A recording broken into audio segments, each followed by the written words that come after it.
El gobierno de la tarde.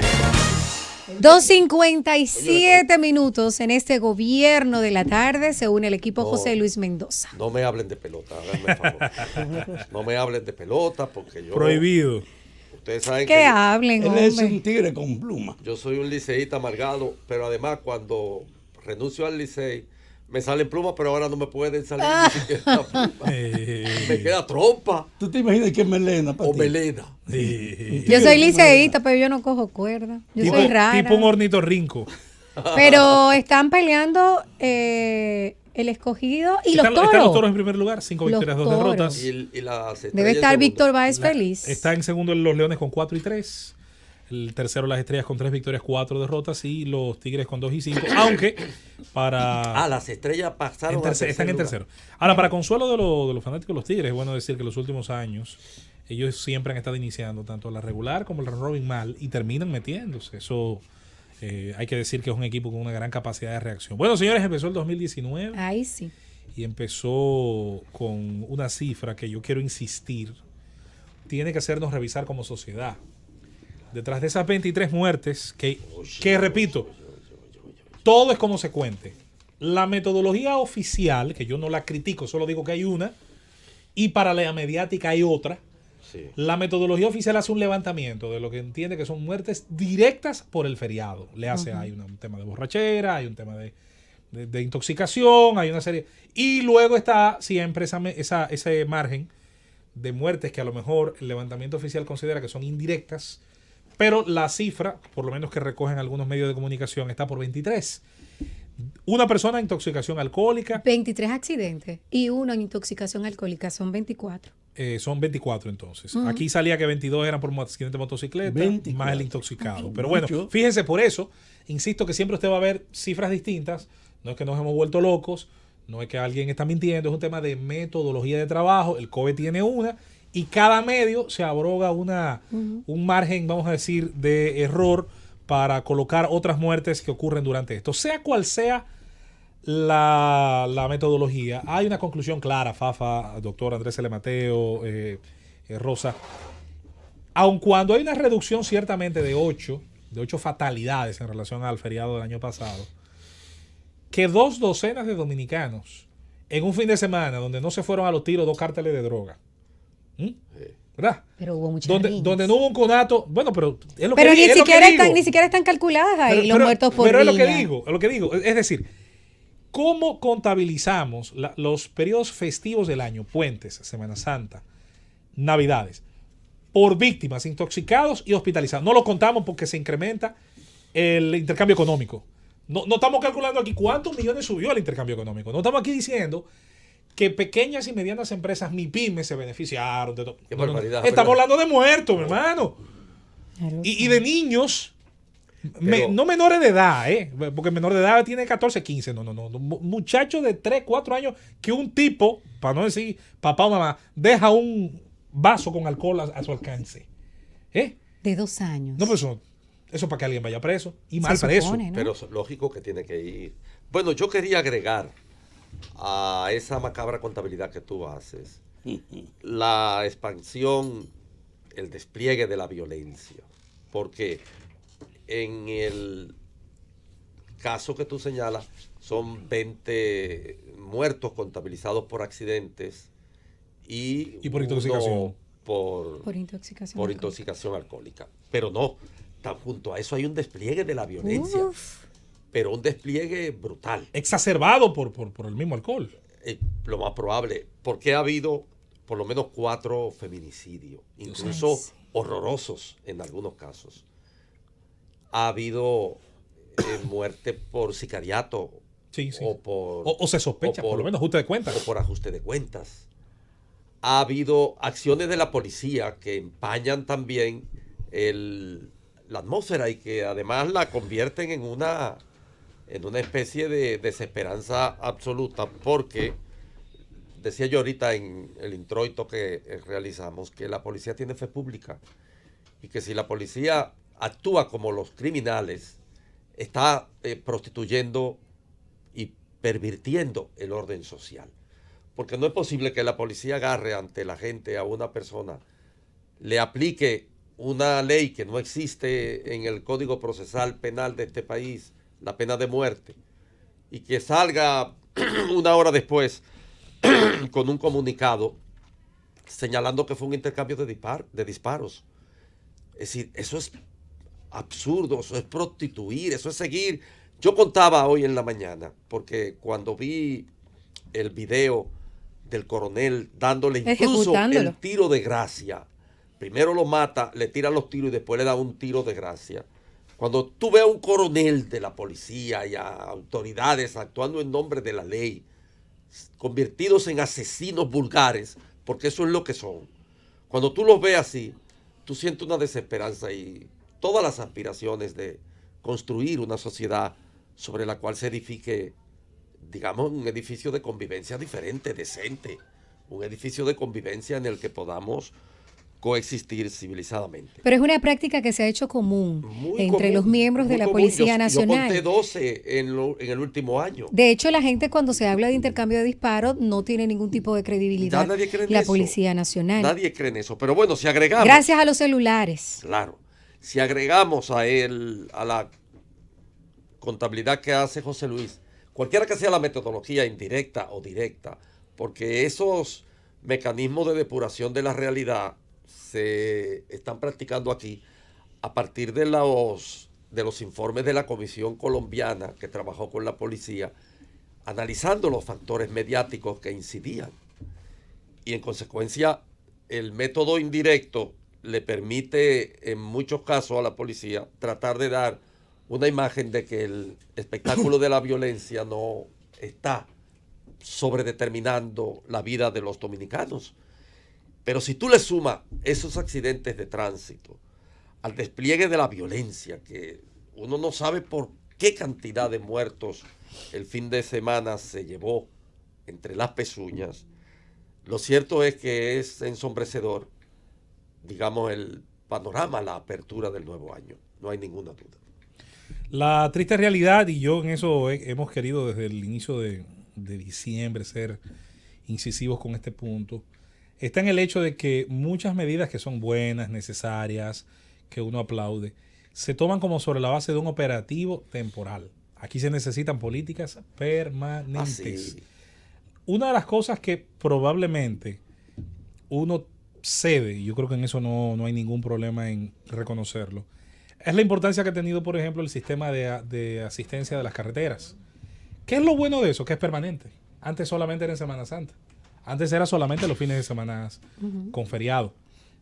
Siendo una política permanente, yo creo que ha habido un cambio importante entre lo que significa ahora quedarse en la carretera, poncharse una goma, tener un problema mecánico, porque la asistencia está ahí, se evitan muchas cosas. La primera, además del atraso en el viaje y de una serie de cosas, es estar a expensas de esos piratas de carretera, de esa gente que aprovecha a quien sea que esté averiado por algo y va y lo atraca, y se generaban con mucha frecuencia ese tipo de escenas. De manera que yo espero, y ese es el gran problema en nuestro país, que lo que debería ser un verdadero escándalo que genere en la sociedad dominicana una idea, por lo menos algún tipo de reflexión, es que no nos acostumbremos a normalizar estas cifras, por Dios. Cuando dicen que son 23 muertos, 8 menos que el año pasado, una cuarta de salami, 3 cuartas. No es así, eso es un escándalo. Eso tiene que ser reducido a su mínima expresión. Un país, y que no me digan, por favor, que yo sé que esa es la salida más fácil, que es un tema necesariamente de la educación del pueblo dominicano, porque yo sé las falencias educativas y formativas que ha tenido nuestro pueblo, pero nadie, para vender celulares, no hubo que esperar que aquí tuviésemos el nivel educativo de Finlandia. La gente aprendió a usarlo. Y todo el mundo sabe aprender una computadora.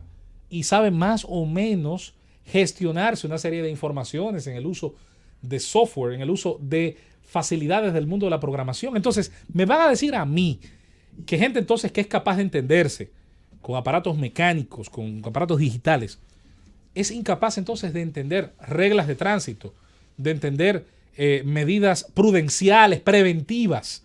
No. Yo pienso insisto en el término desaprender. Hay que Porque desaprender además, una cultura, hay que desaprender una cultura del Pero a exceso. veces son las el- mismas el- debilidades, porque hablamos de que de esos 23 fallecidos por accidentes de tránsito, 22 de esas víctimas andaban en motocicletas. Entonces, ¿por qué no prohibimos las motocicletas cuando haya este tipo de festividades? Porque sabemos cuáles son las debilidades y las medidas no pueden ser las mismas porque no funcionan. Evidentemente, el carreteo y ese tipo de cosas son medidas que pudieran evitar muerte, pero no en su totalidad. Entonces hay que empezar a reinventar, a buscar otras alternativas, porque es insólito. Todos los años los motoconchistas son las presas más deseadas de los accidentes de tránsito. Entonces Pero- vamos a prohibir las motocicletas y punto, cuando haya fin de semana largo, cuando haya un feriado. Eso va a ser más difícil, ¿no? Sobre todo por la Es logística obvio. de transporte de mucha Claro, gente. Pero, no olvidemos Dios mío, el 22 peso de específico 23. que tiene la motocicleta hoy día en la movilidad. Es enorme, la movilidad de la familia. pero- Sobre todo hacia lo interno del sector es muy Hacia lo grande. interno. No puede de ser más sectores importante que una populares. vida. Pero Entonces hay es que empezar a difícil que tomar eso se medidas. pueda, digamos, llevar a la práctica, ¿no? Puede ser un planteamiento, pero es bien difícil llevarlo a la práctica, creo yo. Lo que podría ensayarse, y pienso, Rosa, así de cara al futuro, es en la medida en que se pueda generar un sistema de tránsito masivo que pueda ir cumpliendo una serie de expectativas, sí podría irse reduciendo las cuotas que entran al mercado dominicano, que es un tema tabú porque hay muchos intereses económicos ahí, que entran al mercado. Tú también tienes como nación que decidir de cara al futuro. Ya lo que está, y es difícil, como dice el doctor Andrés, tomar medidas muy draconianas, sobre todo porque hay gente que depende todos los días de llegar a su lugar No, de y trabajo el- y estudio. Y no solo a nivel individual, no es gente, sino El pasajero. sistema social, Sí. la sociedad. Para los días festivos no hay Por actividades. ejemplo, el transporte hacia pequeñas comarcas que tienen acceso por carretera, pero que para llegar a los sitios hay que ir en motor. Pero así como se disponen de autobuses cuando hay una ¿Cuántos huelga, millones de- pudiera aumentarse el transporte público, el real transporte Sí. público en este tipo de fechas. Lo que hay es que buscar algo diferente, señores. La fórmula que estamos usando no es la que nos conviene utilizar porque seguimos perdiendo vida. Y es como tú dices, dicen hay 8 menos que el año pasado. Pero no se trata de una cifra fría, señores. ¿Cuántos niños quedaron huérfanos? ¿Cuántos hogares hay destrozados? Además, están siendo conservadores al momento de publicar las cifras. Solamente accidentados, los que perdieron la vida por accidentes y los intoxicados por exceso de bebidas alcohólicas. No, ahí hay que sumar los fallecidos por riñas, ya ustedes vieron los feminicidios, cómo estuvieron también finalizando el año, y hablar de las personas que también ejecuta la policía, como quien estaba prófugo, el señor Jorge Gabriel Báez, que recuerdan que se escapó de un centro médico de Nagua. Este señor fue ejecutado, fue un video de un aficionado que posteriormente se subió a las redes sociales que develó la realidad de esa captura, y uno se hace muchísimas preguntas. Uno dice, pero ¿por qué ejecutarlo y no someterlo y no indagar sobre quién lo ayudó a salir de de ese centro, quién junto a él edificó, construyó esa trama de escape? Entonces ahí uno especula, uno dice, cónchale, pero cuidado si hay un jefe ahí que se quería tapar, cuidado si hay autoridades, y ese es el tipo de cosas que debe empezar a evitarse. La policía hoy, o el director de la Policía Nacional, fruto de este escándalo que sacudió ya finalizando e iniciando el 2019 a esta institución, dice que la policía va a usar otro tipo de armas. Habla de armas no letales, con balas de gomas, que van a grabar cada caso. Pero hace 6, 7 meses hablamos de un protocolo de la macana, que yo no lo he visto ejecutándose en ningún lado, que tenía unos 7 pasos, ese protocolo de la macana, y el policía no apela a su macana, nunca. Nunca. Muchos videos han salido a la luz pública de abuso policial. Y no solamente el tema de que utilicen armas que no son letales, sino que se le debe dar otro tipo de entrenamiento, evidentemente, a esos agentes. Tenemos la pausa. Cuando retornemos, seguimos con su gobierno de la tarde. El gobierno de la tarde. Aclaración que hay que hacerle al país. No, porque mi información es del mercado. Yo tengo muy buenas relaciones con las bolsas de valores y esto. Sí. Se ven disparado las ventas de cierto insecticida. Pero ahora dicen que no, que era un ambientador de vainilla. No era un Baygon. Supuestamente. Así que nada. Bueno, y para que la gente sepa, estamos hablando no de era un Baygon. hombre de 40 años que fue intervenido en el Moscoso Puello porque él estaba teniendo relaciones sexuales con su pareja y le pidió que le entrara una lata. Primero se decía que era de Baygon por el recto y ya Y entró. entró. ¿Y de qué manera? Porque tuvieron que intervenirlo para sacarla. ¿Será verdad o invento? Qué manera de infracción? empezar No, el está- año, Dios no mío. está en el Pero hospital. dice Yo José Luis que se un plan- dispararon las ventas Yo creo que sí, que un plan del gobierno. para distraernos.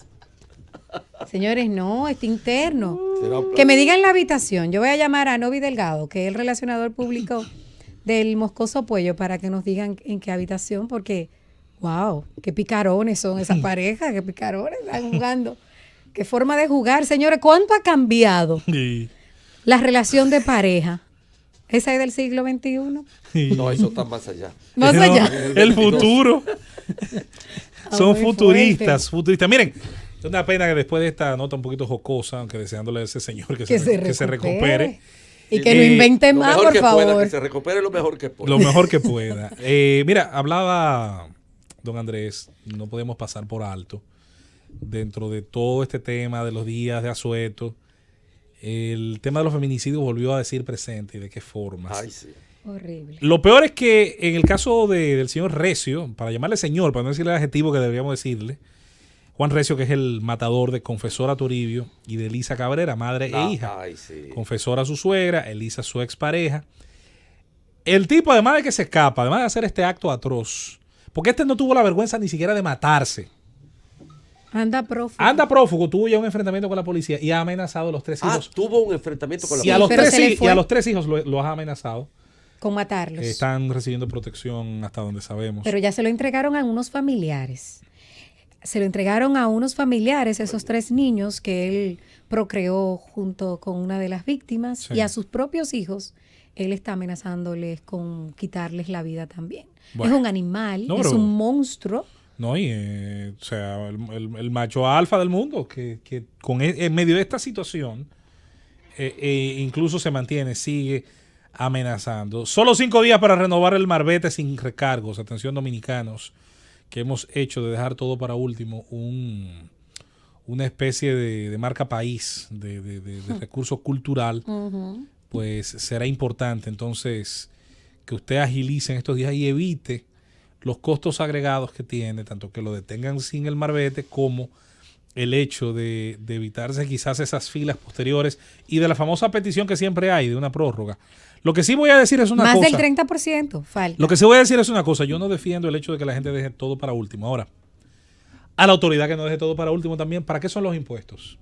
Los impuestos se pagan, entre otras cosas, el derecho a circulación se paga en el entendido de que la autoridad nacional, municipal, va a hacer todo lo posible para que transportarse en las vías dominicanas sea fácil, estén las condiciones dadas, la capa asfáltica, ojos de gato, los semáforos, todo lo relacionado a la infraestructura vial, sobre todo el tema de los invernales, para la absorción de las aguas que caen en las lluvias y que en algunos lugares por un tema de relieve se juntan con mucho más facilidad que otros.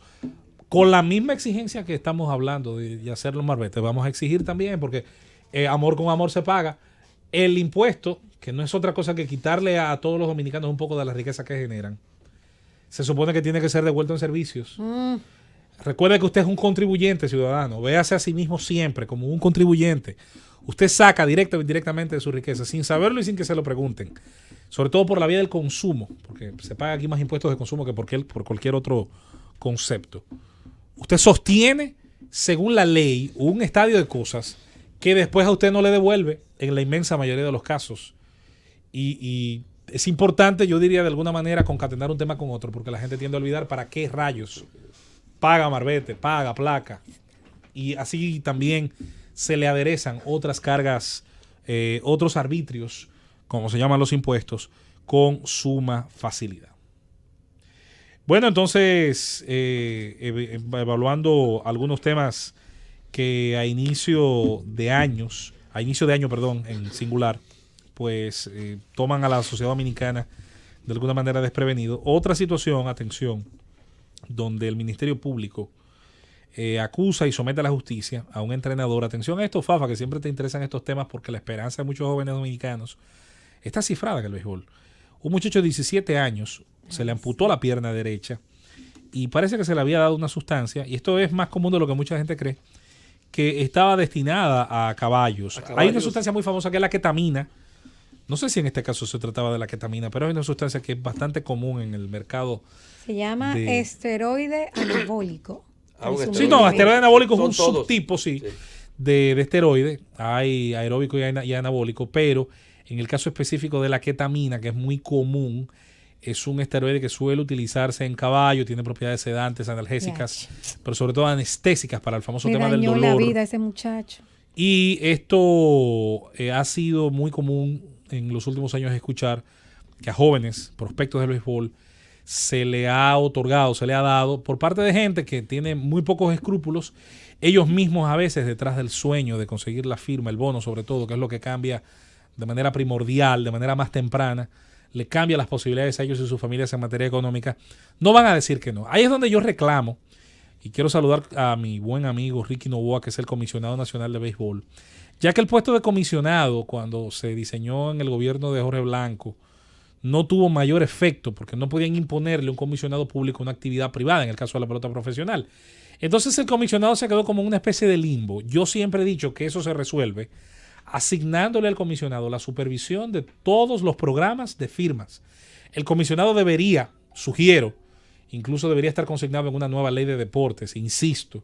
El comisionado de béisbol, así como los demás comisionados de otras disciplinas, boxeo, lidia de gallos y otras, debería, por parte del Estado Dominicano, velar porque las condiciones en las cuales practican para el profesionalismo jóvenes dominicanos sean las mejores, en el entendido de que todo el que le pone la mano a un jovencito de 15, 16, 17 años, lo mínimo que tiene que haber hecho es un curso de anatomía, tiene que saber diferenciar un músculo de un tendón y un hueso. Ahí hay gente que nunca en su vida ha tomado una sola hora de kinesiología, ha tomado una hora de medicina, ha tomado una hora de fisiatría, ha tomado una hora de enseñanza de rehabilitación, y ahí está poniéndole la mano y sobre todo dándole sustancias como estas. Bueno, este entrenador se llama Daniel Rodríguez, le dictaron 3 meses de prisión preventiva en la Oficina Judicial de Servicio de Atención Permanente de Atomayor. Él le cobró a este joven 5,000 pesos para inyectarle esta sustancia que supuestamente incrementaría su desempeño deportivo. Pero lo peor no termina ahí. A un hermano de 15 años le inyectó la misma sustancia y a un amigo de este jovencito que ya perdió su pierna derecha. El amigo de ya ha convulsionado. Hablamos de que pudieran ver más víctimas. A este muchacho ya se le dañó la vida. Ustedes saben lo que es perder su pierna derecha por causa de este irresponsable entrenador. Y le cobró 5,000 pesos. Sabrá Dios lo que hicieron sus familiares para conseguir esos 5,000 pesos que le devastarían la vida posteriormente hablando. Miren, a pesar de esta introducción a tono con las informaciones de la actualidad dominicana, al comienzo de año siempre aparecen las discusiones sobre la visión y la perspectiva. Por una coincidencia, la Universidad del Estado ha planteado que el año que viene es un año de la innovación. Y el gobierno ha dicho que este es el año de la innovación y de la competitividad. Y yo he estado insistiendo en una cuestión.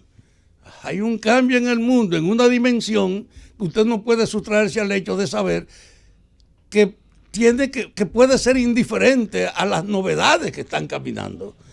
Y no es verdad que usted puede proyectar la estructura operativa con la que usted funciona durante estos años al desafío que tiene el porvenir inmediato. Por eso yo no tengo ninguna duda que el país necesita asumir con seriedad el reconocimiento de que estamos en una revolución invisible y global del mundo. Y que frente a eso, a esa revolución invisible, usted no puede simplemente quedarse con un enunciado. Este es el año de la competitividad. Yo estaba abogando con que el gobierno debe promover, o la Universidad del Estado, o la Secretaría de la Educación Superior, un encuentro que hable del mundo de hoy, de que comprendamos hacia dónde van las tendencias actuales que todo el mundo reconoce que están en marcha, a propósito de las cuales el poder y las universidades tienen que ajustarse a ellas. Tú no puedes decir que estamos en un momento de cambio ante una revolución sin dimensiones predecibles, como ahora, ante una revolución invisible, y entonces tú sigas preparando a tus muchachos con los mismos textos manuales de una sociedad que está en bancarrota y superada. Necesitamos un punto de partida.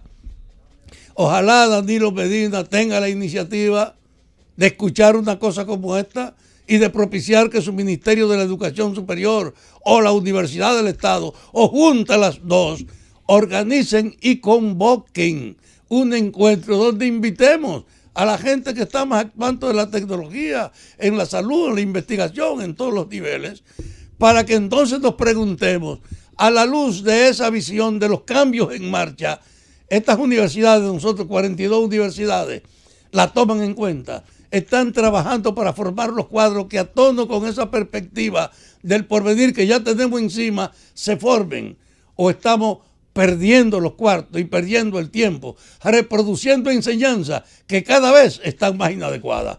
El gobierno necesita también, para desarrollar su economía, para impulsar el desarrollo de esta nación, hacer un esfuerzo global para que entendamos que en esta corriente de un solo mercado, el país que no sea competitivo lo va a pagar muy caro, y esta sociedad dominicana no tiene capacidad competitiva. Y no lo puede hacer mirando cómo se hacían las cosas atrás, sino estudiando cómo ahora, aprovechando estos cambios, podemos superar ese déficit para que podamos sobrevivir. Necesitamos, por tanto, no una declaratoria del año de la investigación, sino un esfuerzo por sentar las bases para que este país pueda ajustarse a las demandas que impone la época. El gobierno de la tarde. 3:29 minutos, seguimos en este gobierno de la tarde, miércoles 2 de enero, momento de escuchar el comentario del maestro Andrés L. Mateo.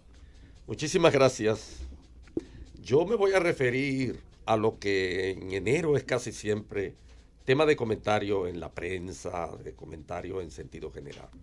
Y es a la intervención del pastor Ezequiel Molina durante ese sermón ya clásico del 1 de enero, que ellos llaman la Batalla de la Fe, y que cumplió 55 años hace ya un tiempo. Yo conozco al pastor Molina hace ya muchos años.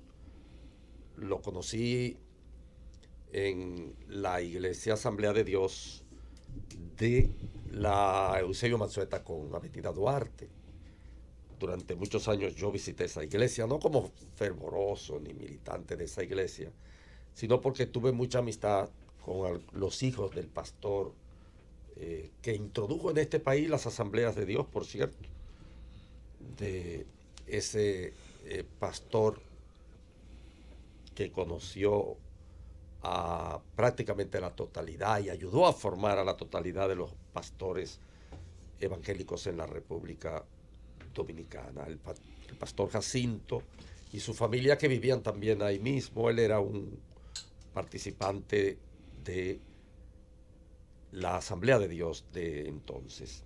Y yo sigo siempre, difiero de muchas de sus ideas, como es lógico, pero sigo siempre las intervenciones que el 1 de enero realizan los evangélicos y que él asume el liderazgo espiritual, la reflexión intelectual y religiosa más profunda de ese evento, y que por lo tanto es un evento trascendente, no es confesional, no se trata de un acto confesional, no es un acto de la iglesia y de unos creyentes en una determinada visión de la figura de Jesucristo y de su papel terrenal, sino que en este caso eso trasciende, va más allá de las 4 paredes de la iglesia y se convierte en un referente y en un valor paradigmático, en un valor modélico, por los temas que trata,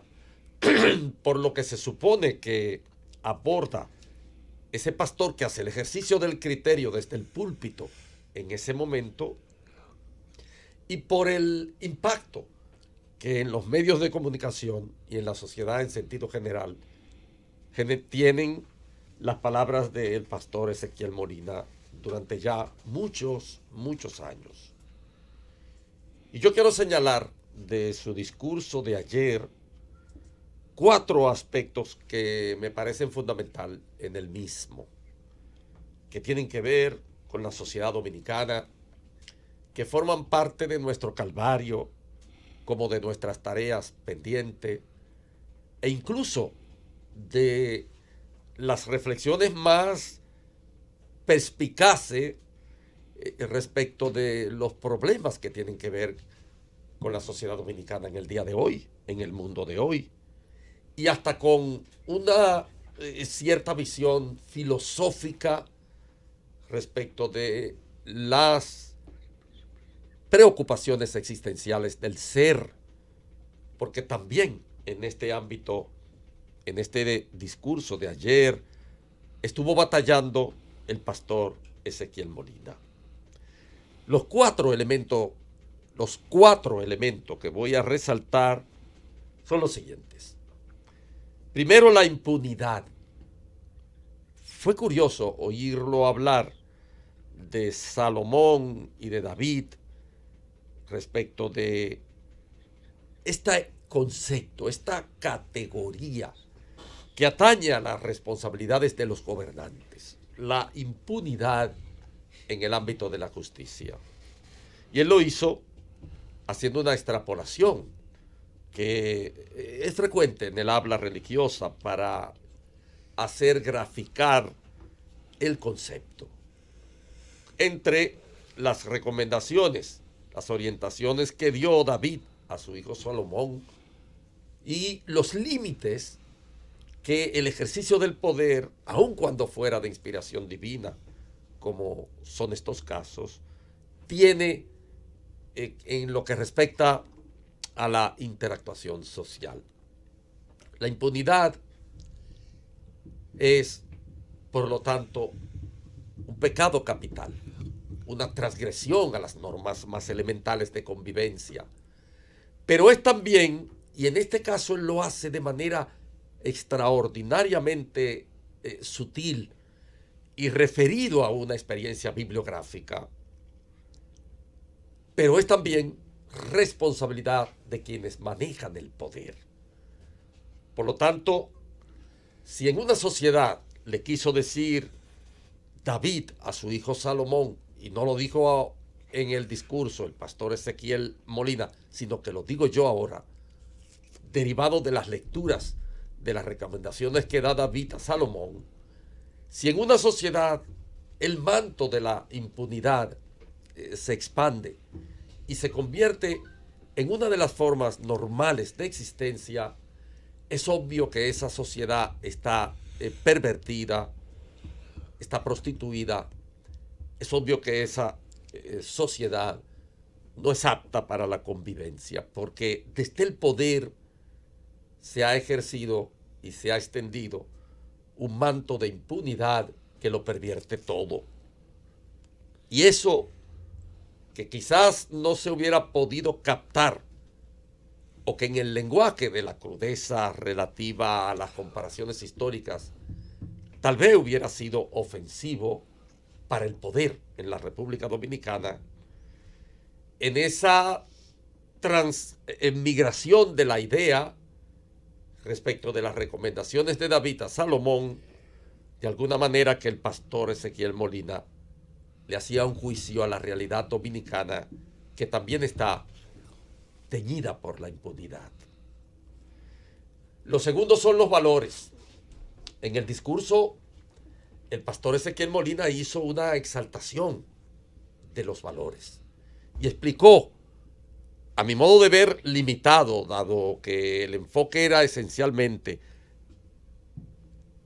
religioso y los valores tienen un campo de expansión que abarca la totalidad de la convivencia humana, pero aún así dio un elemento de referencia capital en lo que respecta al funcionamiento de una sociedad sin valores. Es posible concebir sociedades con deficiencias de todo tipo. Es posible establecer el debate sobre el cual, filosóficamente hablando, una sociedad puede representar una determinada modalidad de la idea o una idea contrapuesta a lo que nosotros podemos entender en el plano individual que son los valores. Pero que en una sociedad la ausencia de una escala de valores sea la que paute la interactuación social, es obvio que nos coloca en un nivel de tribus, en un nivel de fratria, en un nivel en el que, sin ninguna duda, las sociedades no pueden caminar ni dar resultados positivos. No es concebible una sociedad que funcione sin una escala de valores. No es posible entender el marco de una sociedad sobre la cual la convivencia no está fundamentada en valores, porque lo contrario sería acudir de nuevo al primitivo espacio de la interactuación social en el que los seres humanos actuaban unos contra otros y en el cual no había una forma de entendimiento que pudiera establecer lo que en esencia son los valores. Porque ¿qué son los valores? Los valores no son más que la expresión concreta del conjunto de las relaciones sociales. Eso es lo que son los valores. La expresión concreta del conjunto de las relaciones sociales. Y siendo así, una sociedad puede carecer de muchas cosas, pero de lo que no puede carecer es de una escala de valores en la que se inscriba la interactuación entre los seres humanos. El tercer elemento que trató de soslayo, pero que tiene una profundidad filosófica sumamente muy importante, es el de la finitud de la vida. Un tema de referencia cristiana, por cierto, muy ideológicamente manipulado. Y el tema de la finitud de la vida, él se lo aplicó, como muchas veces hemos hecho nosotros aquí, en el gobierno de la tarde, a los políticos dominicanos que desorientan con su práctica la visión de esa finitud que tiene el ser humano como ser contingente en el marco de la esfera natural y social, o en el marco de la segunda naturaleza que le brota a partir de la constitución de la vida en grupo como sociedad. Porque la segunda naturaleza del ser humano es muy superior incluso a la naturaleza biológica, la naturaleza social. Y él no lo dijo de esta forma, pero es obvio que ante tantas ambiciones, ante tanto desborde de la ambición, ante esa concepción de la vida que cree que acumulando dineros y riquezas a partir del robo del aparato del Estado, los políticos se creen eternos. Los políticos se creen como que la vida va a ser ese cántico permanente que nos ha llevado a catapultarse como seres privilegiados a partir de el dominio social y económico que puedan tener. Y él llama a quienes se jactan de sus riquezas a pensar que el límite de todo esfuerzo, el límite de toda expresión de acumulación de glorias y riquezas es justamente la muerte. Porque vivir es, como enarboló de manera excesiva la Edad Media, vivir es, de alguna manera, aprender a morir. Y nadie está exento de la posibilidad de salvarse a ese concepto de la finitud de la vida. La vida es finita, el ser humano es finito. Entonces, ¿por qué entender esa vocación de eternidad, esa ambición de poder, ese espacio a partir del cual un político se puede creer dueño de la riqueza social y apropiarse de ella. Sin ninguna duda que este fue uno de los momentos de mayor esplendor de el pastor Ezequiel Molina y uno de los momentos que más directamente tocaba las raíces de la práctica política de la República Dominicana. El último de estos 4 factores que iba a señalar es el valor del trabajo. Y también aquí la responsabilidad de los políticos está siendo absolutamente cuestionada y se le golpea con el látigo de la razón religiosa y la evidencia frontal de que el trabajo es un valor y es el hombre el que está portando ese valor de dignificar su propia existencia a partir de las posibilidades del trabajo. Un gran discurso, una gran orientación, la del pastor Ezequiel Molina, cualquiera que sea las posiciones filosóficas, políticas e ideológicas que podamos nosotros tener en relación con el espíritu religioso de su plática, pero sin duda un referente importante de esta sociedad carente de valores espirituales. El gobierno de la tarde. A un minuto de que el reloj nos indique que son las 4 de la tarde, seguimos en este gobierno de la tarde. A la profesora Cristina de Jesús de Reyes, que por acá tenemos en la Z101 su cartera con su cédula, su carnet del ADP, su seguro de salud, todos sus documentos están aquí en la Z101. Repetimos, a la profesora Cristina de Jesús de Reyes, ella es su directora de una escuela básica en Villa Altagracia. Aquí están sus documentos. ¿La trajo? ¿Cómo llegó aquí? Solo me la entregaron, no indagué sobre cómo llegó aquí. Pero porque seguramente un buen samaritano que todo que lo le que encontró. ella tenía en la cartera se mantenga ahí. Bueno, no sé si hay dinero, no hemos revisado. Por eso que estoy diciendo. Pero sí, toda la documentación está bien, aquí. Entonces. Lo más Miren, importante, como la cédula, el seguro, como su tuvimos carnet. que interrumpir mi intervención por la buena participación del doctor Héctor Guerrero Heredia, nuestro psiquiatra especial. Yo quiero decir un dato, que la policía está consciente de las limitaciones que tiene y de la percepción pública que hay de sus funciones. Y está haciendo esfuerzos por acercarse a la población. Yo asistí a una demostración de la Brigada Juvenil de la Policía.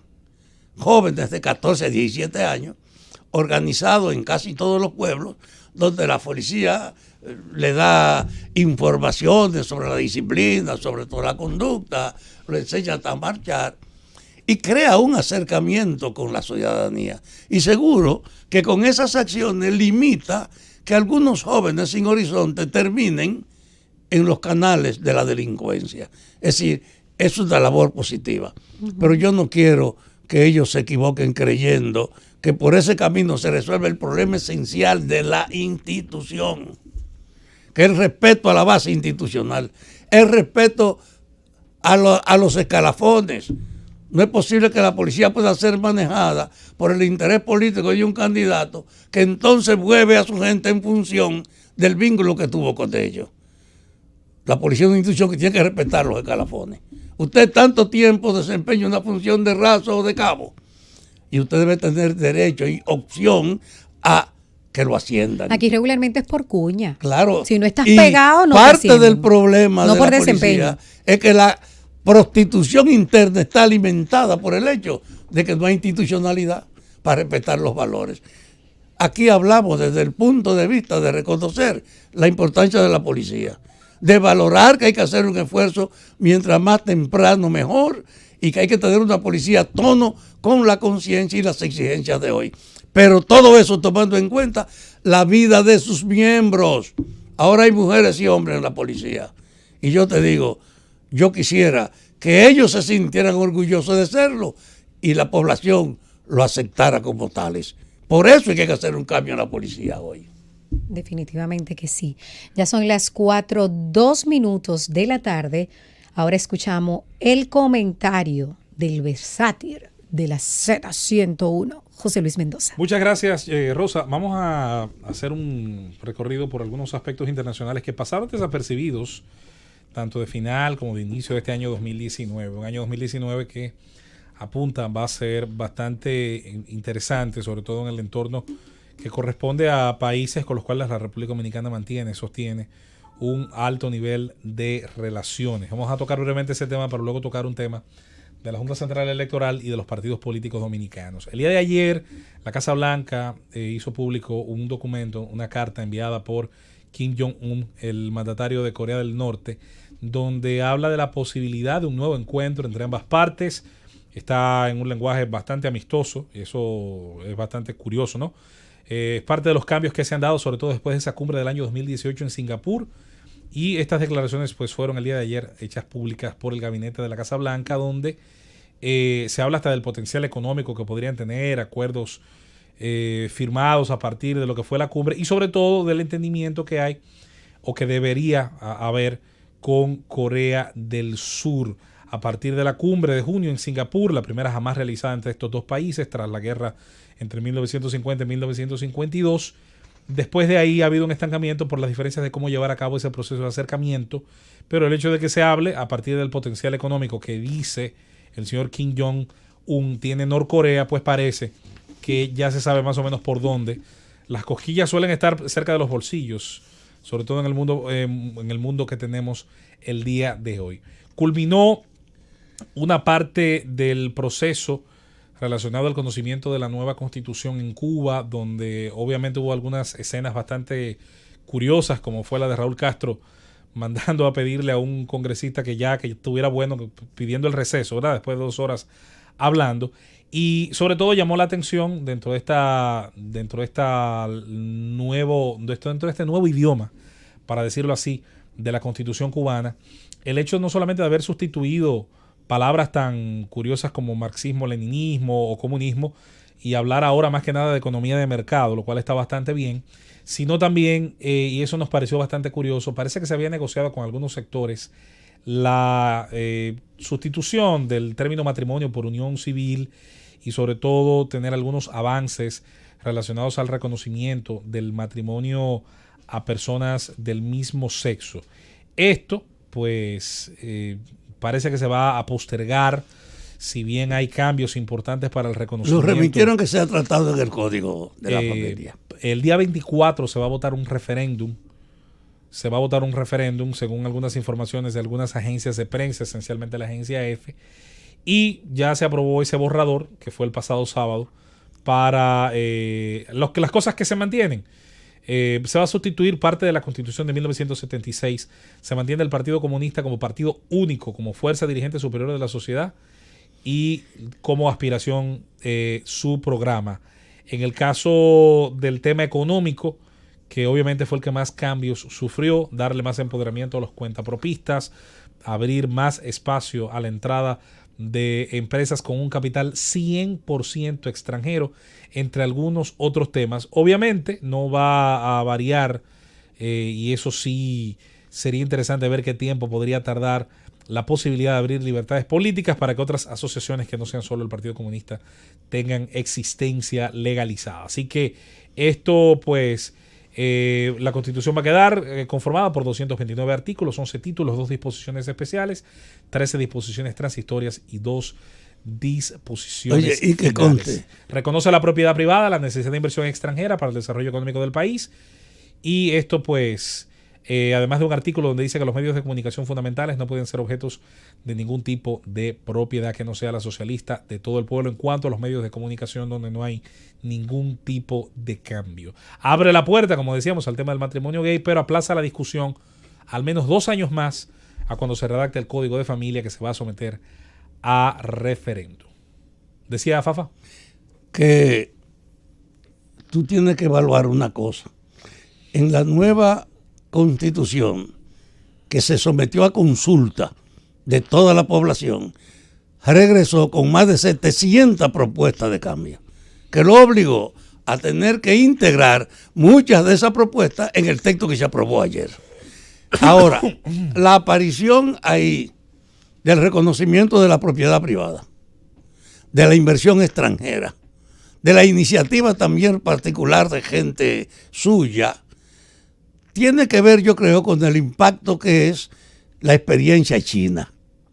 China era también una sociedad muy radical en el término de su ideología marxista.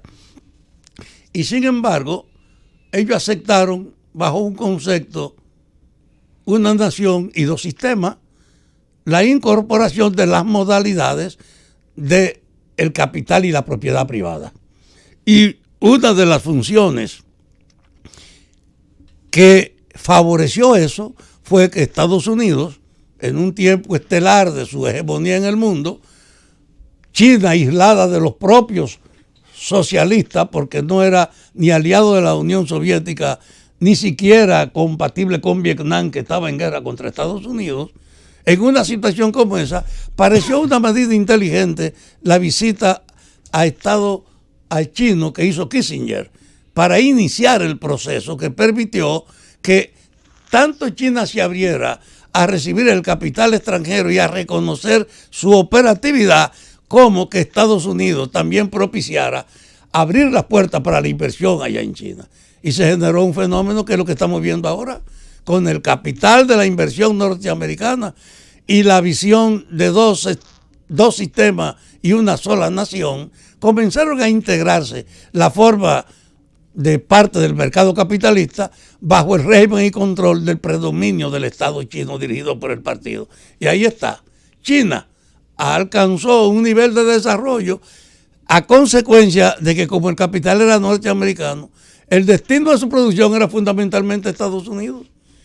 Pero el año pasado la diferencia a favor de China fue tan grande que ya no pudo ignorarse. 326,000 millones de dólares en el intercambio de un año con Estados Unidos. Ahora, junto con el auge de China, se está dando el proceso de repliegue de Estados Unidos. Trump encarna el proceso al proteccionismo, a restaurar los valores y a replegarse, a no seguir siendo la policía del mundo y a tener que aceptar que hay que vincularse ahora, que no hay amenaza de guerra sujeto a las leyes del mercado. Cuba no podía estar extraña a ese proceso. Y creo que junto con la ausencia de los castros del poder, desde luego, su influencia y su orientación sigue vigente. Pero este pupilo que está al frente del gobierno de Cuba, seguro que tiene que estar un poco estimulado por el resultado de lo que ha pasado en China, como para que Cuba comience a abrirse en forma tal que hasta las grandes ligas ya hicieron un acuerdo con ellos, para que puedan firmar los peloteros en Cuba, que no tengan que irse, y ellos le den el mismo trato que le dan a Japón y le dan a Taiwán, de reconocer una parte de los volúmenes de pago a el gobierno que patrocina esto. Estamos asistiendo a una muestra de que es inevitable un cambio en el mundo. Es de este lado, pero también lo vamos a ver. Lo estamos viendo, aunque no lo apreciemos así, en los cambios que se están produciendo en todo el orden del capitalismo, bajo la hegemonía hasta ahora de Estados Unidos. En otra información que también ocurrió empezando el año, la toma de posesión de Jair Bolsonaro, bastante interesante. Ya por ejemplo, la Bolsa de Valores de Sao Paulo reaccionó con un incremento de un 3% en lo que fue el día de ayer. Bolsonaro, que tuvo, por cierto, varios pintos invitados, que van desde el primer ministro israelí Benjamín Netanyahu, a quien, por cierto, le prometió mover también la embajada de su país, llevarla a Jerusalén, como ha ocurrido con unos 6-7 países el año pasado. Parece que Brasil va a seguir ese mismo camino. Y sobre todo el tema económico. Hay una especie de agenda de acción para etapas de 10 días, 30 días, 60 días, 90 días, para una serie de propuestas, sobre todo en materia económica. Hay que ver cómo le dirá Paulo Guedes, que es el ministro de Economía de ese país y que sin duda tuvo una gran influencia en lo que fue el discurso de campaña. Llamó la atención, por ejemplo, fue muy llamativo, incluso lo comenté en mi red social, en el perfil de Twitter, un mensaje de Evo Morales hablando de Brasil como un país hermano, de algunos objetivos en común, y mucha gente se sorprendía por ese lenguaje tan pragmático. Yo le recordaba a mucha gente que el gas boliviano en el invierno austral, que es para los meses de junio, julio, vende entre 24 a 30 millones de metros cúbicos de gas natural boliviano, son vendidos a Brasil, que es su cliente preferencial, de manera que el pragmatismo se impone.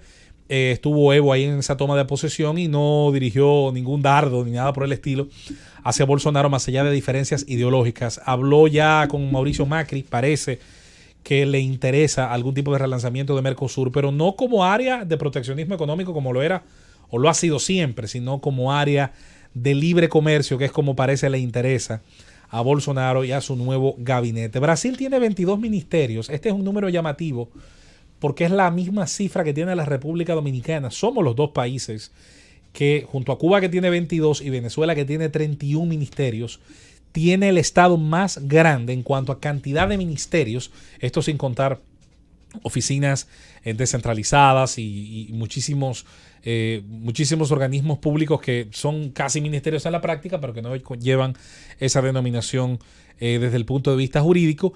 Y eso, no hay dudas, va a ser clave dentro de las promesas de campaña en la idea de disminuir el enorme costo que tiene este Estado brasileño y que ha tomado en los últimos años, y sobre todo acelerar una economía que llegó en un momento dado, señores, a rebasarle a la del Reino Unido, y llegó en su momento más feliz a convertirse en la 7ª del mundo. Tenemos entonces la pausa para retornar con más después de las 4 en este Gobierno de la Tarde.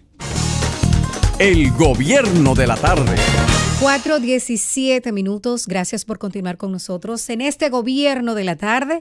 Bueno, señores, como cada año, el tema de que ya pasan las festividades navideñas, que iniciamos el nuevo año, también trae a colación el tema de la migración haitiana.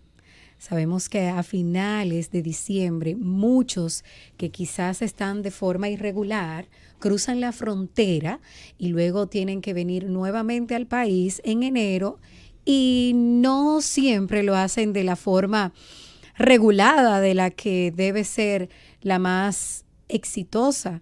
Sin embargo, aquí lo ilegal y lo irregular es lo que impera.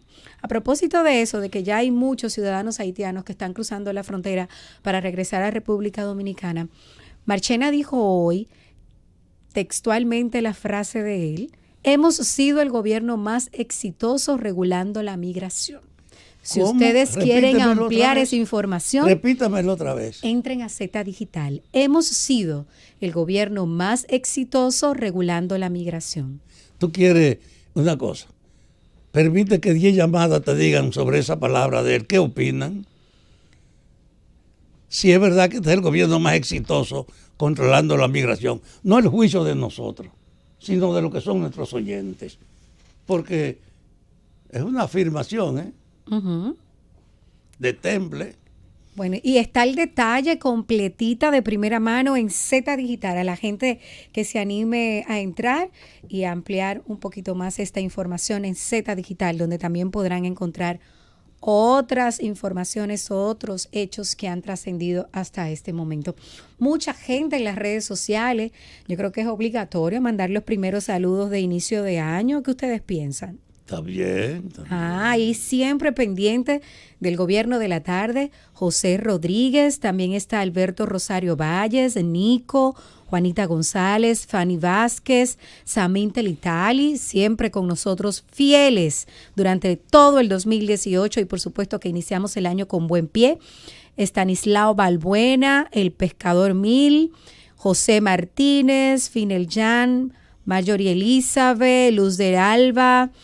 Mucha gente que a través de Z Digital, nuestro canal de YouTube, interactúa con nosotros, como lo hace Alberto Rosario cada tarde. Puli Gómez, Alberto Rosario siempre está presente, al igual que Yulis Alba, Tony Hidalgo, Modesto Durán.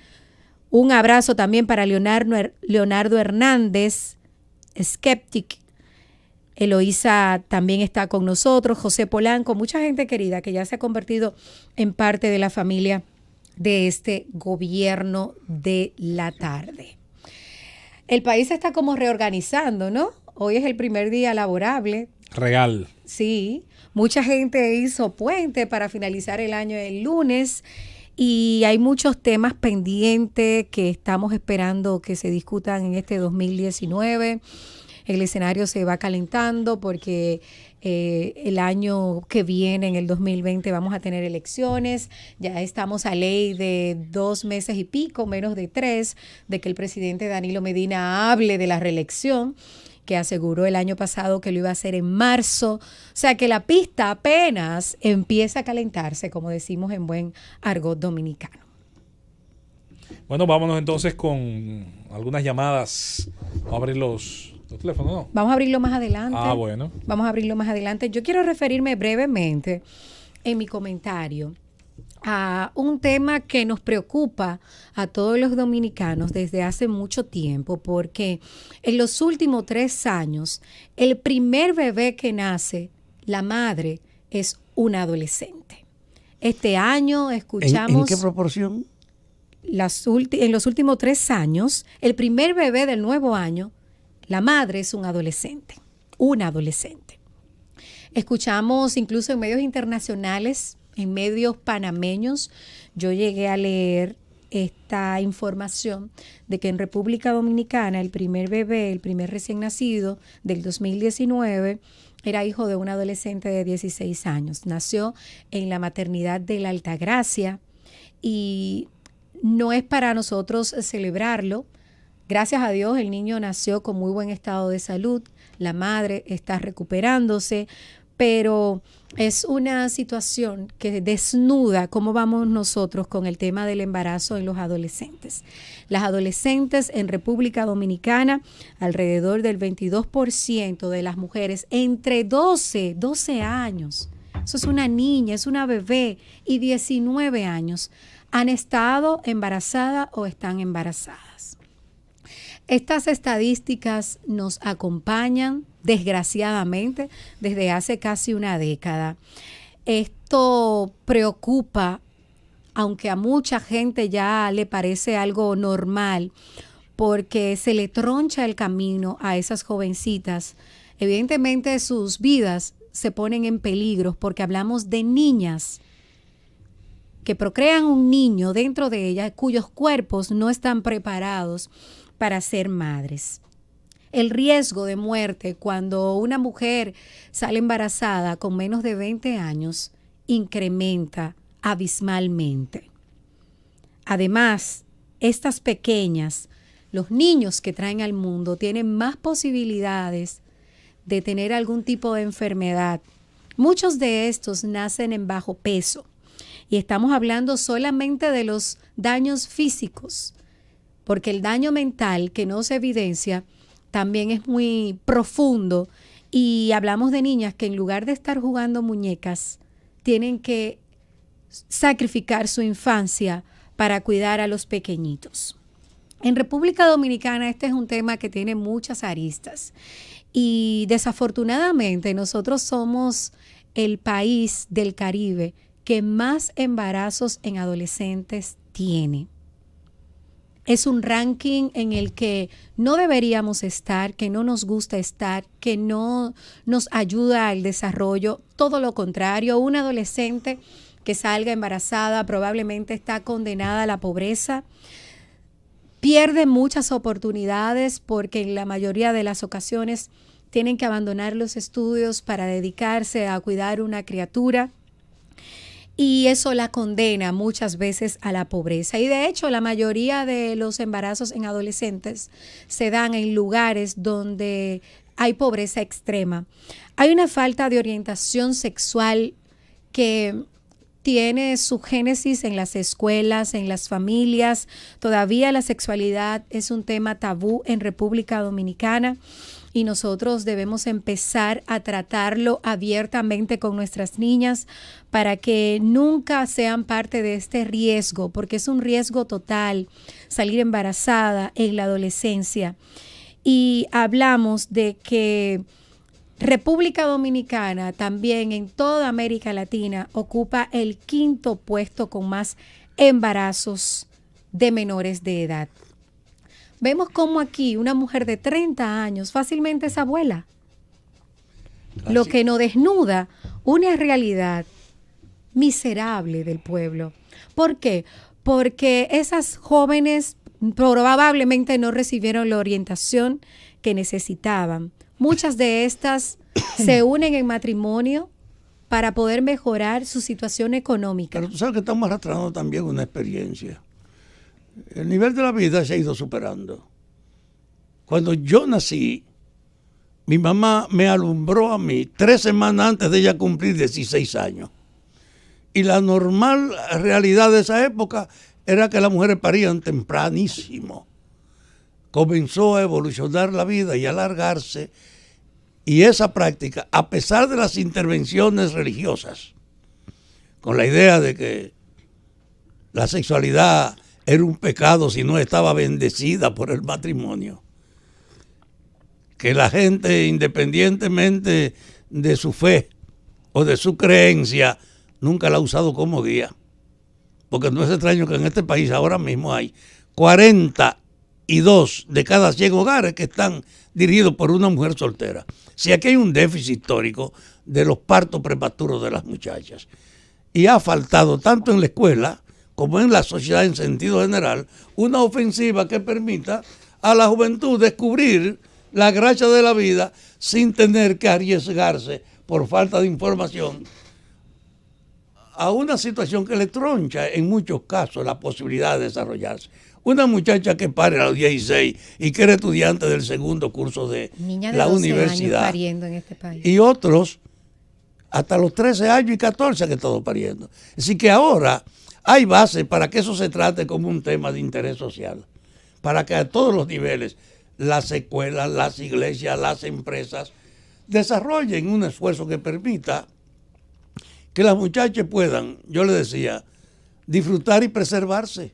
Porque son las tentaciones sin orientación las que terminan empujando por los caminos más lamentables.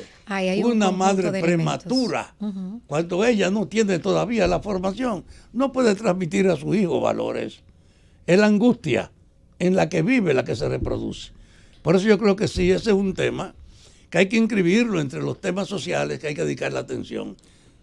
Las relaciones prematuras y los partos de menores de edad que ha estado creciendo en la vida. Y esta es una historia que se repite. De cada 5 niñas, una sale embarazada en República Dominicana. Su infancia es abruptamente interrumpida. Tiene que dejar las muñecas para jugar a ser madre, pero que más que un juego, tiene muchas otras vertientes que las consecuencias son a muy largo plazo.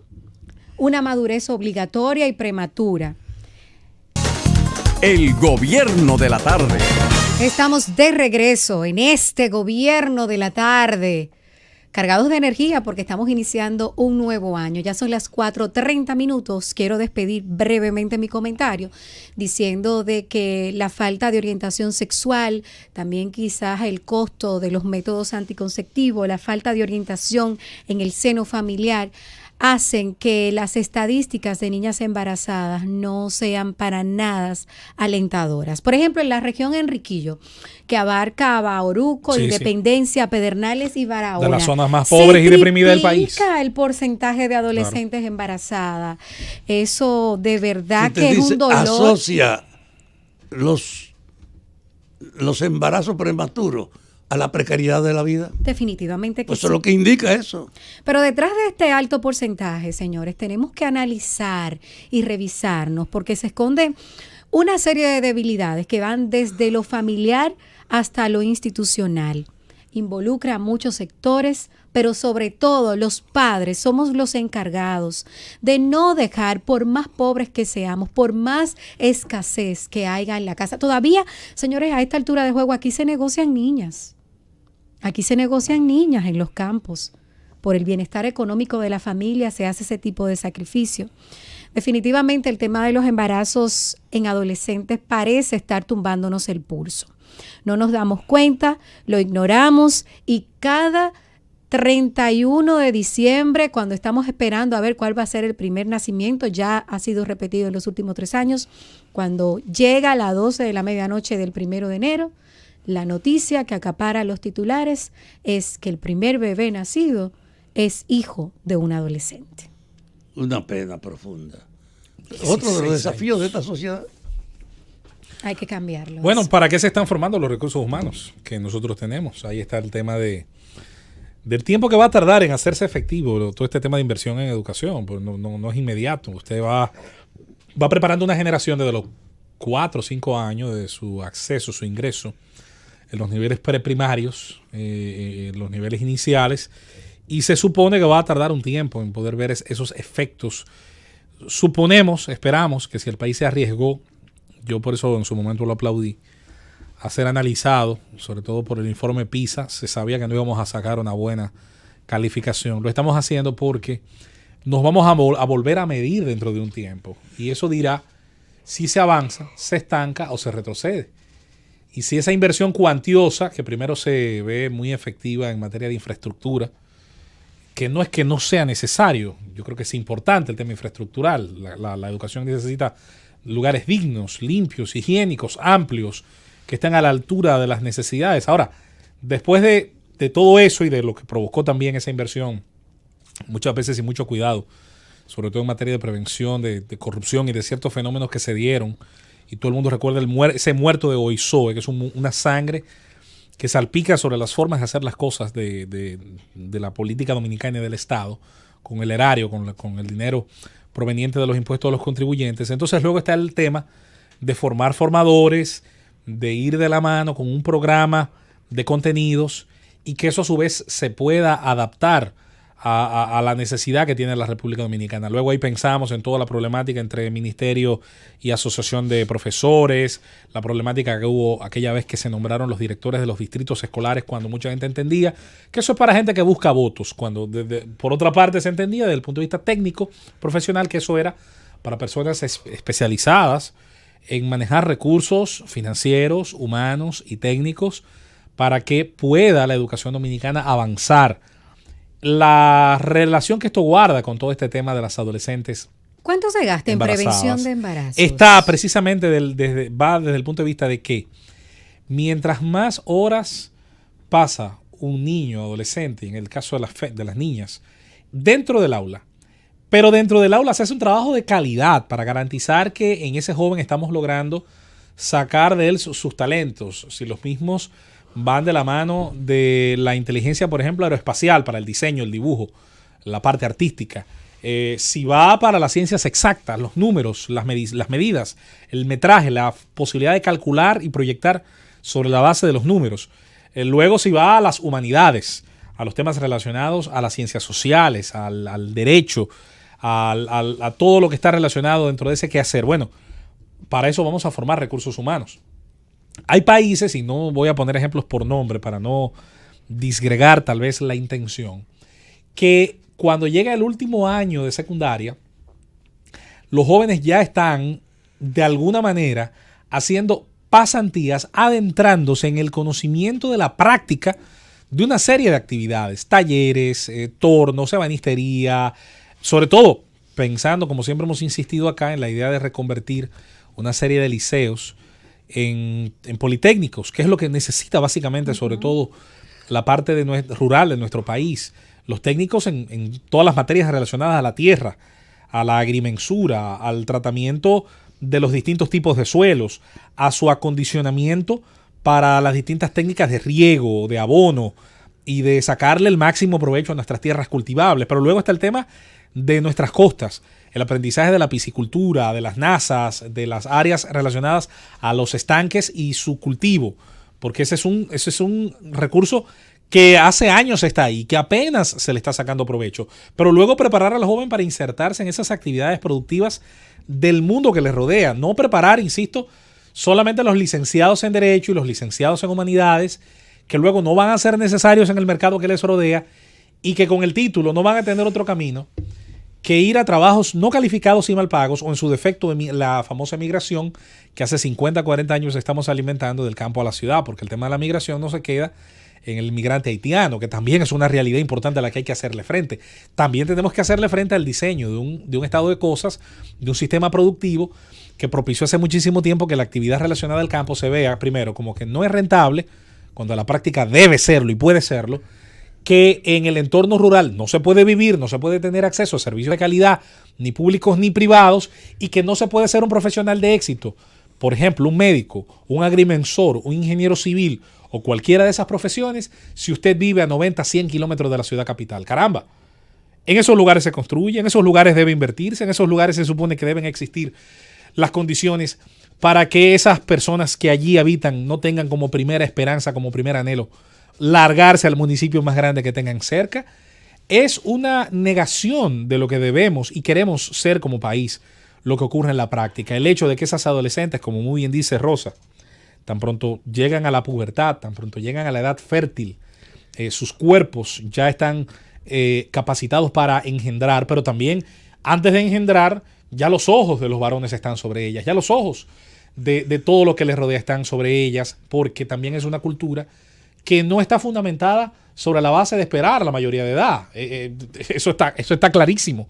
Y en ese sentido, hay que desaprender toda una cultura que va de la mano también con el tema productivo.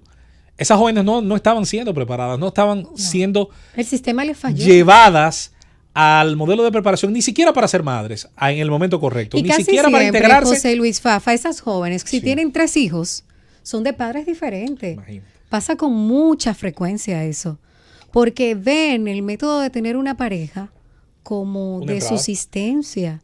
Eso ocurre con mucha frecuencia en República Dominicana y uno se pregunta dónde están las instituciones que deben trabajar con la prevención del embarazo. Pero por Que hay donde- muchas. Por donde quiera que uno mete el ojo, se encuentra con que hay que replantearse Sí, las definitivamente. cosas.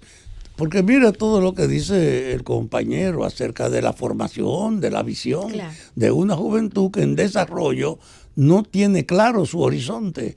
Pero tampoco la educación, y ese es un desafío de fondo de la reforma educativa, no le crea la base para expectativas que tengan que ver, por ejemplo, con la técnica, que tengan que ver con el arte, que tengan que ver con el deporte y que además con los idiomas. Es decir, que tú lo vayas empujando en una situación donde ellos puedan plantearse entonces estadios de formación superiores. Entonces hay que replantearse la sociedad globalmente. Yo he dicho que esto hay que rehacerlo, que esto hay que refundarlo y que podemos hacerlo sin pelear, porque podemos ponernos de acuerdo en las cosas que hay que hacer en todos los ámbitos, porque en esta época de la masificación de los medios de comunicación, entonces hay un nivel de información de la abrumadora mayoría que tiene vínculo con estos medios. Es decir, hay una ciudadanía con más conciencia y hay una comprensión con las presiones exteriores de que no podemos seguir como estamos, porque como estamos vamos a seguir acumulando cada vez más frustraciones, que hay que hacer un esfuerzo de verdad, que comience en la educación, pero también están las instituciones. Así como hemos estado refiriendo aquí hoy a la policía, podemos hacerlo con la Fuerza Armada, podemos hacerlo con la educación, podemos hacerlo con la salud.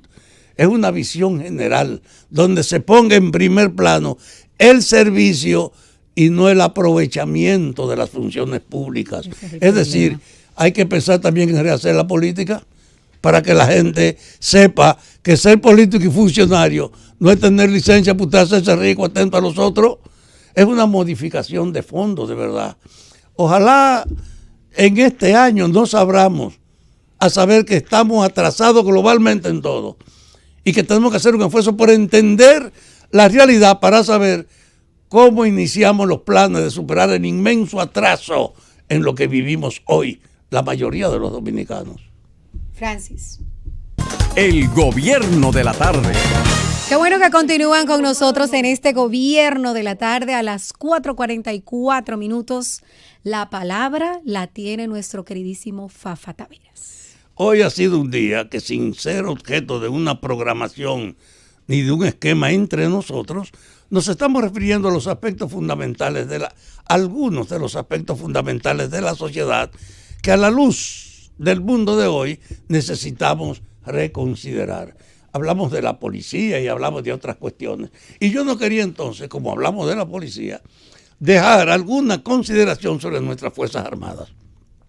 Porque para mí nada muestra la importancia de repensar la sociedad que la situación de las Fuerzas Armadas. Usted se imagina que en una sociedad como la nuestra, que no es competitiva, que aquí el empresariado no ha desarrollado una capacidad para competir en los mercados, que las únicas cosas que tenemos nosotros en el mercado mundial en más de 70 países es tabaco y ron. El resto es complementario. En un país donde somos aportadores de materia prima mineral y agrícola, sin elaborar, sin agregarle valor. En un país que lo único que crece es la capacidad de consumo de la población, que bajo el impacto de las propagandas, cada vez cada quien tiene un apetito más grande de conseguir y consumir cosas o de viajar, pero hay una limitada capacidad de producir con qué. Entonces estamos en un déficit. Y no estamos incentivando. Claro, todo lo que importamos, por un lado, es muy pequeño con relación a lo que exportamos y por eso ha parecido como natural, sigamos la vida consumiendo y lo que no podamos pagar porque no podemos producir, cojámoslo fiado. Vamos a robárnoslo en también. esta sociedad así, yo digo que una de las muestras de que hay que repensar esto es las Fuerzas Armadas. Yo estoy consciente, porque he hecho indagatoria para verificar, que en las Fuerzas Armadas está el mayor número de profesionales del país. En la salud, en la ciencia, en la tecnología, en todos los aspectos. Y este país tiene un déficit precisamente en todos los servicios, y ese conjunto de profesionales que tiene las Fuerzas Armadas no se aprovechan en la dimensión de tales, porque al tratarlo dentro, un médico no puede vivir con lo que le pagan a las Fuerzas Armadas. Tiene que salir a chiripiar o tener un trabajo particular. Y así el grueso fundamental de los profesionales van allá porque les gusta la Fuerza Armada, porque abre la relación para otros vínculos, pero en el fondo saben que tienen un límite. Y el país, sin embargo, necesita la incorporación de toda esa capacidad profesional de las Fuerzas Armadas. Digo, hay que repensar esto para que le busquemos una manera en que ese conjunto de profesionales que existen en la Fuerza Armada y en la Policía Nacional podamos articularlo a proyectos de desarrollo nacional, donde usted sepa que efectivamente toda la ciencia y la tecnología que ellos pueden aportar está canalizada en propósitos claramente definidos. Pero aquí no puede haber entonces planes particulares, lo de educación, lo de la seguridad, lo de la producción, cada quien por su cuenta. Este es un país atomizado y necesitamos repensar el problema global de la nación dominicana a la luz de los cambios que imperan en el mundo, para que el talento que tenemos podamos racionalmente facilitar su aprovechamiento. Y yo digo que las Fuerzas Armadas, para mí, formada y heredada desde la dictadura y la Guerra Fría, ha evolucionado con un criterio muy cívico que tú lo ves en los jefes de hoy. El mismo jefe de la Fuerza Armada es un hombre con una vocación cívica, y en el comportamiento de los oficiales.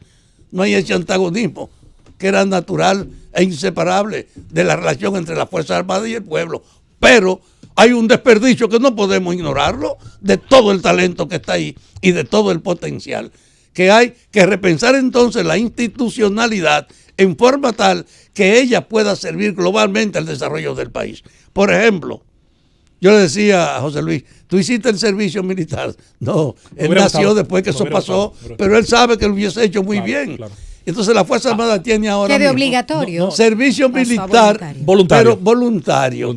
Pero aún teniéndolo como voluntario, tiene poca divulgación. Exacto. Porque si tú creas en la propia escuela la necesidad de la disciplina y tú articulas la policía, la Fuerza Armada y la escuela, seguro que en la propia formación de la educación tú puedes transferir cosas como esa y le daría un aprovechamiento inmenso. Posibilidad de que jóvenes que están saliendo a edad escolar, 17, 18, 19, antes de entrar a la universidad, antes de entrar al mundo laboral, puedan adquirir un conocimiento que va desde el manejo de un arma de fuego, desde un entrenamiento físico, desde el conocimiento de tu geografía, porque atención, Fafa mencionó algo interesante que poca gente sabe. Los mejores y más importantes levantamientos que se han hecho en República Dominicana sobre sus relieves, tipos de suelo, costas y trabajos relacionados a toda su biota, a todo el campo de su fauna y flora, lo han hecho militares. Lo ha hecho la Marina, lo ha hecho la aviación. Oye, es un desperdicio lo que tenemos nosotros. Yo le decía, tenemos una Marina de guerra. Y este es un archipiélago donde nosotros estamos. Esas islas tienen juntos más turistas que nosotros y no producen ni casabe. Es decir, que aún teniendo consumidores de alto nivel, ¿quién le aporta a ellos los elementos para darle mantenimiento? Aquí hay un desperdicio de la agricultura, es un deterioro, cada vez producimos menos. Entonces, tú no puedes ignorar que hay que pensar globalmente el país. ¿Cuánto pudiera ayudar una Fuerzas Armadas con un instituto como el INSE? Un instituto tecnológico de nivel universitario para, con los talentos que tiene adentro, formar en todas partes, para coger y estudiar los problemas de cada comunidad. La universidad tiene 19 centros educativos y ninguno de esos centros sirve en relación al desarrollo del sitio donde están ubicados. Son autónomos, son independientes. Ahí también hay una fortaleza. ¿Tú te imaginas la relación entre la Universidad del Estado, las Fuerzas Armadas, para ayudar con los mecanismos civiles del Estado al desarrollo de esas comunidades? Entonces el país puede pensarse. Y yo digo que las Fuerzas Armadas tienen hoy la mejor oportunidad porque en el fondo ha descendido un poco la hostilidad que había tradicionalmente entre militares y civiles, entre la propia Fuerza Armada y la policía. Hay una visión de mayor preocupación, hay un interés distinto, pero están atomizadas porque no hay propósito común que los articule. Y yo creo que este es el momento de organizar que las Fuerzas Armadas, igual que la policía, discutamos el mundo de hoy a la luz del cual hay que decirse, ¿y cuál es el papel de las Fuerzas Armadas en este momento? Yo le voy a, ¿Cuál es el papel? Yo le voy a sumar eso que ha dicho Fafa, que es importantísimo, sobre todo porque el mundo cambió mucho más rápido que el rol que se le asignó a esas fuerzas hace 40, 50, 60 años, que era luchar contra la insurgencia, el foquismo, la Guerra Fría. Contra los comunistas. ¿Qué resulta? El tiempo cambió tanto que, por ejemplo, ya no se puede entender Policía Nacional y Ejército como un cuerpo que debe luchar por atraer lo mejor de los jóvenes, no ser la última alternativa del que no encuentra más nada, no, es ser de las primeras. Para que el que vaya ahí no necesariamente piense hacer 40 años, no, diga los 3, 4 años que voy a estar ahí, voy a hacer una carrera profesional, voy a salir con conocimientos. Que tengo opciones. Y esa experiencia, cuando yo la coloque en un currículum 6 años después, va a ser un plus, en el currículum. Yo sumo a eso que ha dicho Fafa y que me parece, enarbola claramente un discurso en el que coincidimos mucho. Un saludo para nuestro amigo en común, Eligio Jaques, que también hablamos mucho de ese tema. ¿Cómo es posible que en este país se hayan construido todas las sucursales, extensiones, que es como se les llama, de la Universidad Autónoma de Santo Domingo? Y todas son iguales. No hay, insisto, una sola universidad agrícola y mecánica. Al revés, los departamentos agrícolas están deteriorándose. Exacto. Es decir, la fuerza de la agricultura es lo mayor y ha sido desperdiciada. Y eso ha propiciado también que pierda presión política. Los senadores y diputados de las regiones agrícolas y ganaderas de este país están en otra cosa. No están en presionar para favorecer a sus comunidades y las formas de vida de la inmensa mayoría de personas que le eligieron. Eso hace mucho rato se rompió. Y por eso muchas veces hemos dicho aquí que es como decía el famoso político que es el Clemenceau de la guerra. La guerra es muy importante para dejársela a los militares. La economía ha pasado a ser tan importante que ya no podemos, algunas decisiones ya no podemos dejárselas a los políticos. Hay que presionarlos a ellos para llevarlos al terreno donde se tenga que discutir y tomar decisiones. Y oye, en uno de los días que viene vamos a tomar el cuento de analizar el Congreso y su papel. En otro, de que analicemos la justicia. En otro, que analicemos los partidos. Porque es que como está todo atomizado, cada quien en su repliegue, hay que crear la conciencia de que necesitamos entendernos en las cosas comunes, de que este país tiene posibilidad de lograr propiciando el acercamiento entre un interés y otro. Los empresarios tienen que ser preocupantes por la incapacidad productiva de este país, por la limitada capacidad competitiva que tenemos. Bueno, nada más el turismo y la remesa lo que pueden darnos dinero. Y las otras cosas las vamos a dejar de lado. Es decir, tenemos que hacer un planteo donde el interés del país esté por encima de todo. Y eso vamos a favorecer abordando las instituciones y los sectores desde aquí en este año, con el espíritu de que nos ayudemos a que lo que dice el gobierno, que este es el año de la indagatoria y de la competitividad, y lo que dice la Universidad del Estado, que es lo mismo, encuentre un fundamento. Porque ellos le han puesto un nombre, pero yo quiero saber cómo echamos la base para que eso sea cierto. Pero aquí en el año de la vivienda fue que menos inversión se hizo. Sí, no podemos seguir poniéndole nombre. Sí. Es un compromiso para que hagamos. Tiene el efecto contrario. Claro, yo creo que es verdad que este es un año que nos obliga a ver la vida en el cambio, en la tecnología, en la competitividad. Pero eso no es un problema de propaganda. No. Vamos a decir que hay que hacer para eso.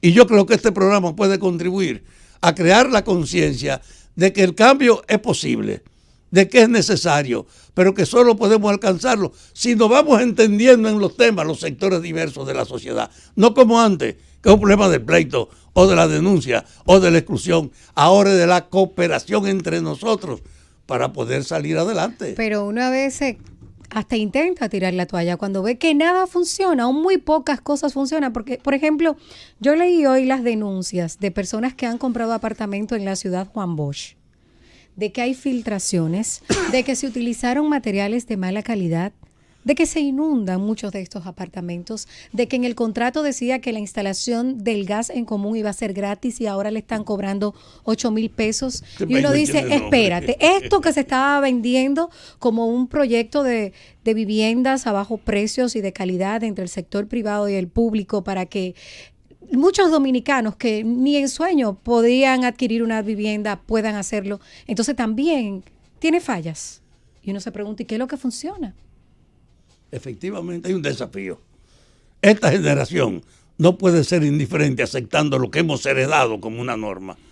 Podemos hoy, en la época de la transparencia, que no nos pueden ocultar datos, ir poniéndonos de acuerdo. Y por eso vamos a dedicarle a las otras instituciones días aquí para ver si se crea la conciencia de que podemos cambiar en un tiempo en que si no cambiamos, nos lleva el diablo.